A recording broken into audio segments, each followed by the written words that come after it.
Hello friends, my name is Rashmi and I hope you all are doing well. और आज हम जानेंगे history of banking का इतिहास। ये बैंकिंग शब्द आया कहाँ से, क्या किसी इंडियन ने ये नाम दिया या अंग्रेज़ों ने ये नाम दिया। तो ये जानने के लिए चलते हैं पीछे पीछे, बहुत पीछे, जब हम अंग्रेज़ों के अधीन थे।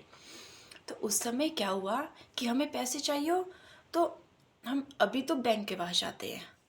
और आपको पता है बैंक एक बहुत स्ट्रॉन्ग पिलर है हमारी इकोनॉमी का। उस समय क्या होता था, अगर हमें पैसे चाहिए हो तो गांव में या शहर में कोई सेठ होता था, मोटे जैसे पेट वाला, उसके पास हम पैसे लेने जाते थे।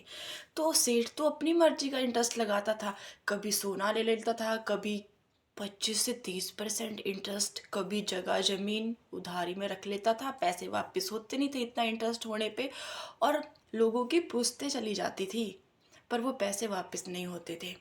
फिर उसके बाद क्या हुआ, अंग्रेज़ों ने ये टर्म लाया बैंकिंग।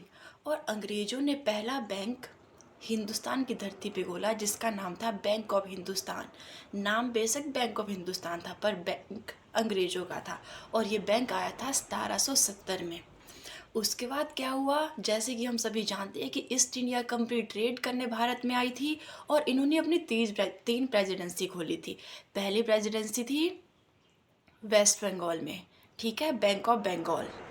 और दूसरी प्रेसिडेंसी थी वेस्ट इंडिया में, जो थी बैंक ऑफ बॉम्बे। और तीसरी थी साउथ में, बैंक ऑफ मद्रास। और इन बैंक्स के थ्रू ये ट्रेड करते थे और ये थे ना। और ये प्रेसिडेंसी 1806, 1840 और 1843 में रिस्पेक्टिवली खोली गई थी।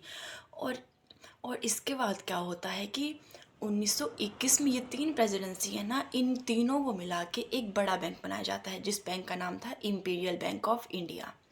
उसके बाद क्या होता है कि भारतीयों को लगता है कि देश में एक ऐसा बैंक होना चाहिए जो रेगुलेट करे सभी एंटिटीज़ को, जो बताए कि कितने परसेंट इंटरेस्ट होना चाहिए, कितने परसेंट इंटरेस्ट नहीं होना चाहिए। तो वही बात है कि सिर्फ बोलने की बात रह गई। 1926 में ये थोड़ा सा निर्णय लिया गया था, हिल्टन यंग कमीशन ने रिजर्व बैंक ऑफ इंडिया की रिकमेंडेशन दी थी, पर ये चीज़ नहीं हो पाई। उसके बाद 1929 में द ग्रेट डिप्रेशन आया था। डिप्रेशन दुख वाला डिप्रेशन नहीं, महामंदी जो यूएसए से शुरू हुई थी। उस समय 5,000 से ज़्यादा बैंक क्रैश ओवर हो चुके थे, देश की इकोनॉमी माइनस में जा रही थी, और अनएम्प्लॉयमेंट 25% से ज़्यादा बढ़ चुकी थी। उसके बाद क्या हुआ कि फिर लगा सभी देशों को लगा कि कोई रेगुलेट करने वाला होना चाहिए, और भारतीय को भी सेम ऐसा ही लगा।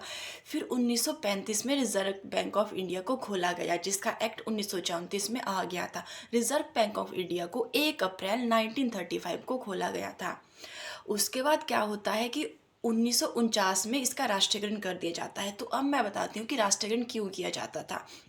जैसे हमें आपको किसी को भी कोई कंपनी खोलनी हो तो हम लोग ऐसी ही जगह देखते हैं ना जहाँ ज़्यादा उपभोक्ता हो। शहरों में खोलेंगे, ग्रामीण क्षेत्रों में तो कोई खोलना नहीं चाहता था।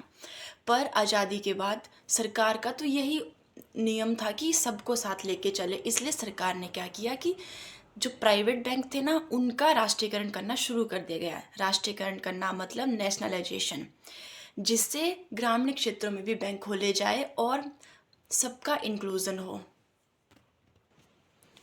और 1949 में रिजर्व बैंक ऑफ इंडिया को सरकारी बैंक बना दिया गया। पहले ये एक प्राइवेट बैंक था। इसके बाद 1955 में क्या हुआ, जो the imperial bank of India था ना, जो तीन प्रेसिडेंसी थे, तीन बड़े बैंक थे, उनका जो the imperial bank of India बना था ना 1921 में, वही 1955 में स्टेट बैंक ऑफ इंडिया बना दिया गया, जो आज one of the biggest commercial bank है, ठीक है। उसके बाद क्या हुआ कि आज़ादी मिलने के बाद हमारे देश की जो इकोनॉमी थी उसे क्लोज इकोनॉमी कर दिया गया था। जैसे हम जब सभी जानते हैं, ईस्ट इंडिया कंपनी आई थी, उसने इतना ट्रेड किया और यहाँ पाँव जमा लिए थे, 200 साल से ज़्यादा हमें अधीन कर रखा। इसलिए उस समय जब आज़ादी के बाद सरकार ने यह निर्णय लिया था कि अब हम अपनी इकोनॉमी क्लोज रखेंगे। क्लोज इकोनॉमी का मतलब है कोई भी बाहर का देश हमारे यहाँ अपनी कंपनी लाके ट्रेड नहीं कर सकता है। इसीलिए 1991 तक क्लोज इकोनॉमी रखी गई।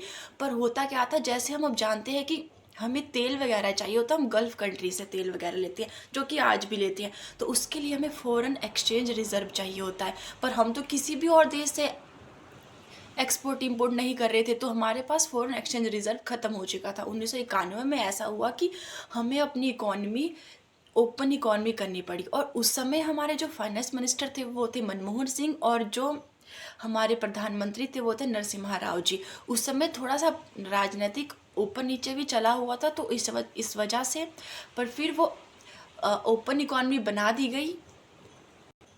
और ओपन इकॉनमी बनाने के बाद बहुत से कंट्रीज़ यहाँ पे आई, जैसे कि पॉपुलेशन बहुत ज़्यादा थी तो बहुत से देश यहाँ आए, उन्होंने यहाँ पे व्यापार करना शुरू किया, जो कि आज तक कर रहे हैं। और इसके बाद बहुत से बैंक खुले, बहुत से बैंकों का मर्जर हुआ, और क्या बोलते हैं, और उसके बाद से बहुत से बैंकों का मर्जर हुआ, बहुत से बैंक काम कर रहे हैं, प्रॉफिट कमा रहे हैं। So this is for it, thank you, have a nice day.